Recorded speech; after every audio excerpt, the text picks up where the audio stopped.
Hey everyone, it's Crazy Ivan back as I promised.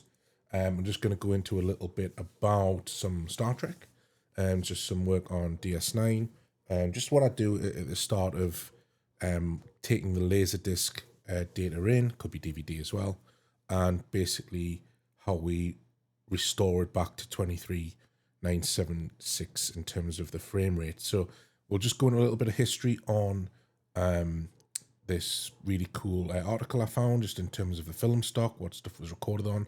It's a really good read. I'll not go through like line by line, but I highly recommend if you're interested, it's something to look at. So this is icgmagazine.com/web/Star Trek then and now, obviously with hyphens in there. You can just see that there. If I remember, I'll put in the description at the bottom of the video. So it's quite good. It goes into what the original series was filmed on. So a lot of it was this codec stock in terms of the Eastman 50T, then it goes into TNG. If we scroll down to what we're interested in, I'll just let you read all the rest yourself. In terms of DS9, so talking Panavision cameras here and lovely film, and this is EXR 500T 5298, so it's Eastman stuff. So it's, if I remember rightly, I think it's really quite good in terms of the shadows. It still pulls out a lot of detail, you know, with a good noise control and stuff as well. So that is really quite good. It's also good to know exactly what you're basing this on, even though it's gone through the sausage machine, as we'll talk about it. So it's really quite interesting in terms of goes into Voyager and then into Enterprise and stuff. It's a good article. I can highly recommend it. So what is the process in terminology that you might hear battered about in terms of the elements that's going on? So you might hear 3-2 pull down or something similar, and it's basically, it's from the filmmaking world, it's post-production. Here's just the Wikipedia article from it. So essentially, if you have the full film, because remember a show or movie that was kind of done in the 90s or anything like that where we've transferred from film to print, there's usually this 2-3-2-3 cadence. You'll see it referenced down here in terms of things down here. And it's a process of converting that 24 frames into the broadcast NTSC 2997. So it basically, it's interlaced video frames, has two fields for each frame. I'll let you read all of the bits and pieces about it, just to try and interlace it. There's a good visual demonstration. But the relevance in terms of what it is for Star Trek, the TV shows of the era of the 90s, they followed like a film tape process. So they were filmed on lovely, big, huge Panavision, just like the movies in terms of the using the film stock we just mentioned in the cameras. It was then transferred to 2997, but it was edited and mastered on videotape of the era. And the first couple of seasons was analog, not digital in terms of stuff. So it brings in a whole host of issues, which is why we're going to Laserdisc in the first place, because the production transfers and everything over to DVD, they had a number of issues, or they just didn't bother doing or maxing quality out and things as well. So with the film being the acquisition medium, editing was done without having to worry about pull down cadence, which is all of this stuff. So cuts between shots would break the cadence, things like this. It's kind of bad for the sort of sci-fi shows of the period because there's a lot of VFX, there's a lot of cuts, editing is done, but it's all done at the tape level. That's the key part. And this, the frame rate, the cadence, if it was just one like movie, once you've got or locked in the cadence, you can just reverse, pull it back into a full progressive film rate of the 23.976, which is essentially what this is. But because it's multiple cuts and some of the stuff had, for instance, you might have like a green screen composite of multiple film elements. Well, they wouldn't necessarily have kept the cadence in line with each other. So it's like a sandwich in terms of multiple elements. It's one of the reasons that people say you can't, we don't have the original material that made up a lot of the VFX because there were multiple things like smushed together and it can't be unsmushed, as it were. What you're left with is, you know, what you're left with. So this is the process by which we we take on. I'm going to walk you through a couple of examples in that, but it is just an interesting read to go through what some of the terminology is. It might, make it a bit easier to understand. But a lot of the DS9 Voyagers, again, shot at 24 frames a second. The same rate for theatrical movies, well, 23.976 technically, but just say 24. And how do you fit, essentially the question was, how do you fit 24 frames into a film into, 30 frames for TV? And it's using an imperfect technique, which is what this is. So if you hear 3-2 pull down, it's basically how you transfer from film to TV. And, as I've said, we're going from complete frames to interlaced frames. And yeah, there's a whole host you can look at. But the main problem is we have this 2-3-2-3 pattern and we lose the stuff there. Now, the way we get it back is called inverse telecine. So IVTC is the shortcut for it. So it's undoing 3-2 pull down. Yeah, it's recovering those original 24 film frames from the various footage. And by the way, Voyager and stuff don't just have 29. There's other frame rates. It's a multi-frame rate model, and usually people have either they've just picked one film rate and just ignored the issues in a lot of the upscale attempts or previous versions of DS9. But yeah, the way we do it is we do field matching. So we analyze the video in which fields are actually belong from the same film rate and film frame. We decimate it, so we identify the proper pairs, and we use tools, which I'll get onto in a second. So what does that mean in terms of that? I've waffled on enough there, so let's go into an example.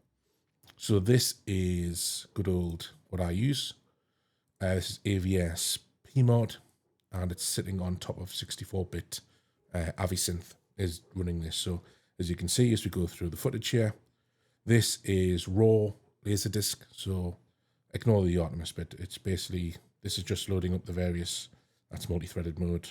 These are instances of the various tools I've got. The key thing is this is the source. So it's taking an FFV1 video, so that's archive grade, is what I tend to sit with, because it's coming off the laserdisc at 444 chroma at 16-bit, which is a lot more than the DVDs. That would be at 420. And if you're into your TVs or anything like that and you know about chroma, then you'll understand that. That'll be a video for another lesson. I thought we'd be here for for all day. Just to say this is really, really, really high quality, and it doesn't really need to be this high. It's just because I'm using it at this level because I need to do some maths. Actually, some of the stuff's at 32-bit because I need it for the maths later on in terms of the masking and various other elements, and then the color grading. It's not all just one thing. So this is the circle, as you can see here. It's the episode called Circle. We're pulling it in. And we're also then saying, put its cache file. By the way, if you do use FF video source for AVISynth, make sure you add that in. Otherwise, it just puts the damn thing anywhere it likes. I'm assuming the top field is first and the source. And this is the entirety of this script. So as you can see, it has this line of the stuff where we're seeing the interlacing here. So this is how it's coming raw from the video. And this is what we need to implement inverse telecine upon. So this is where I was saying we need to match the fields. We need to do proper decimation. So we remove the duplicate frames that were created during pull down. Remember, 3-2 pull down creates 30 frames from 24. It's challenging because there's scene changes and they could occur in the middle of a pull down cycle and it resets the pattern. You'll see that in a second. Effects and transitions, so filmic elements such as this were done at different rates from the VFX. Sometimes they would do composite shots and things like that were spliced together. They were just an absolute hash. It was on, remember, this is SD television. This is CRT era. It's the 90s. No one's going to see jack, so they didn't really care about, maximizing quality. So it's what we have to try and, or what I'm trying to do to my own stuff here.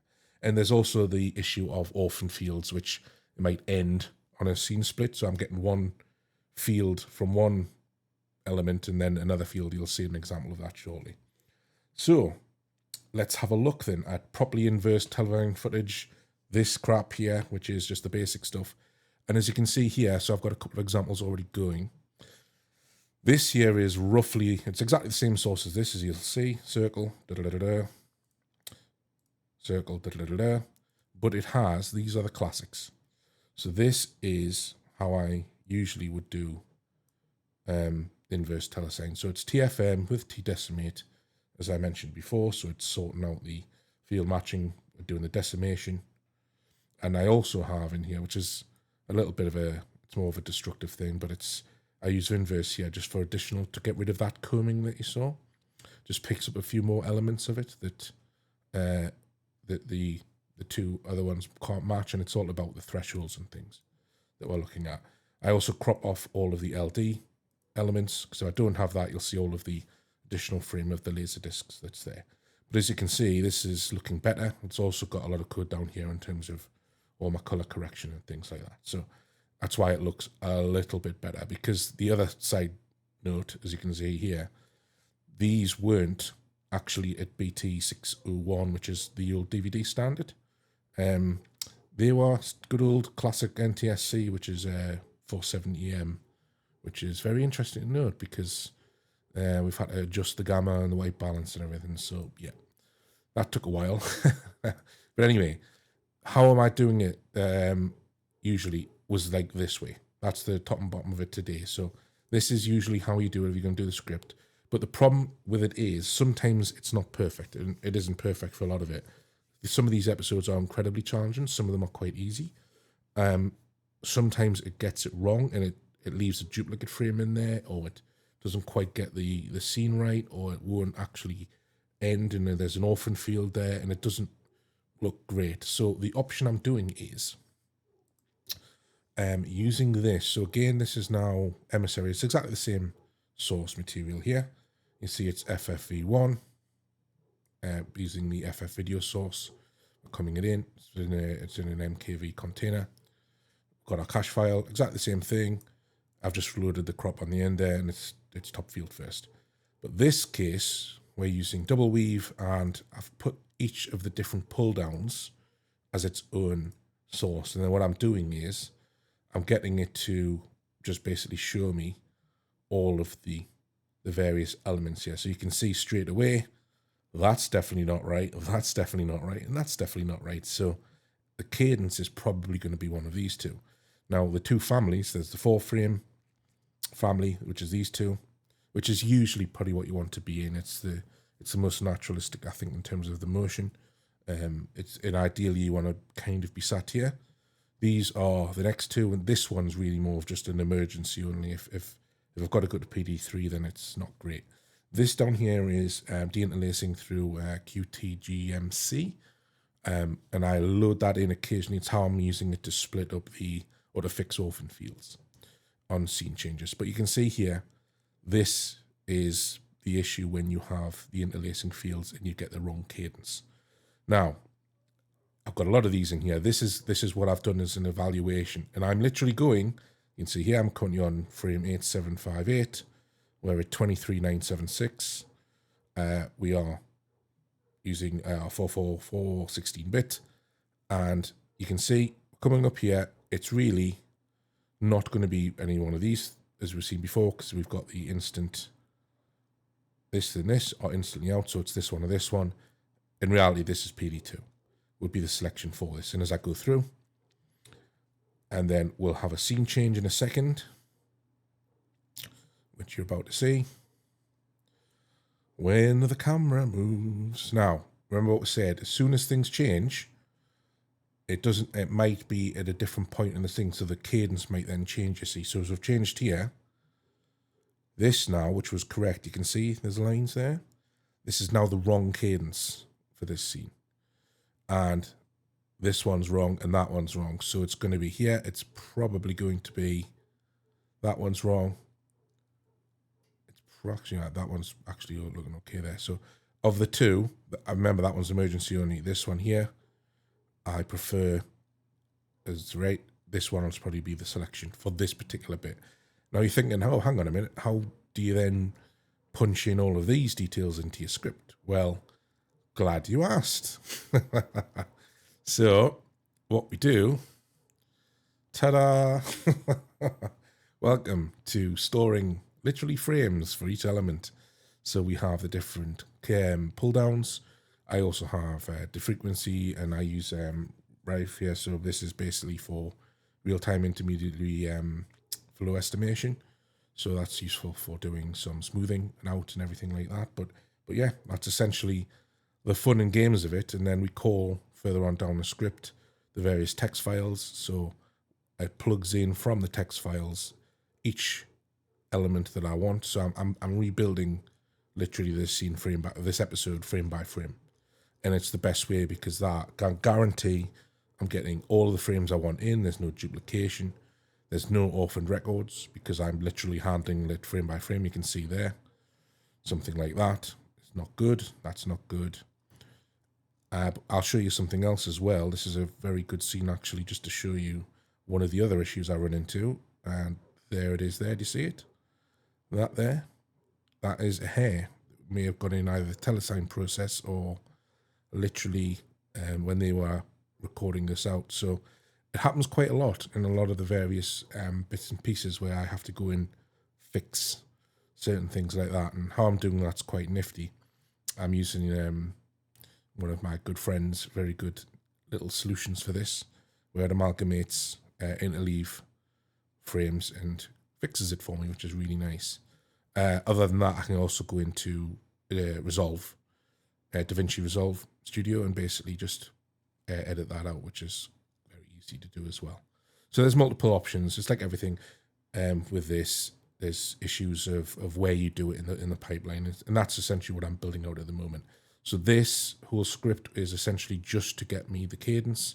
It's going to loop back around again, where I then sort out all of the color issues, rainbow issues, any de-Gibbs things, ringing artifacts, things like that. I do that, and then it goes into the upscaling, and then it's all handled separately in multiple models. I then use depth mapping and stuff as well. So this would be a foreground element, for instance, that one AI would handle. Another AI would handle the background. I then have various multiply methods where certain things would have to agree there's an edge before it's applied, because certain models, if you think of this as the foreground, say for instance, there was a character, say Dax was standing right here, and then you've got distance, it makes it an effect because certain AI algorithms literally eat or damage facial things at a certain range, so you have to scrub them all out. So it's an awful lot of work for each bits and pieces, but it's really fun and enjoyable, and I'm enjoying it. It's a good laugh. But this is just to show you how I was doing it and what it's for. But again, this is where we start from, so you can see the issues. This is the old way. So the TFM, T-decimate, it's still very good. I mean, it's the vast majority of people's route. Obviously, I'm putting in Vinverse there as well, and it's not bad. It's certainly watchable, but if you're after perfection, it ain't good enough. So, but yeah, I just thought I'd do that, show you a bit more footage, and just show you that there's the whole episode is here. I'll just show you. Well, actually, not the whole episode. This is Laserdisc Part 1, I should say. This is the one side of it. So you can see here, this is the preview. What I then do is I drop into the very element. So what I then do, I take out my compare. I pull in my main. So once I've made the selection, it's going to load in from my text files. You'll see in a second. It's going to load me the master. And this is it here. So this now is the master file. It's loading all of those scripts, those text files in. It looks at the frame logic, and then it's pulling in exactly what you want. So as you've seen, as we go from scene to scene, you'll see in a second, there is no orphan frames anywhere.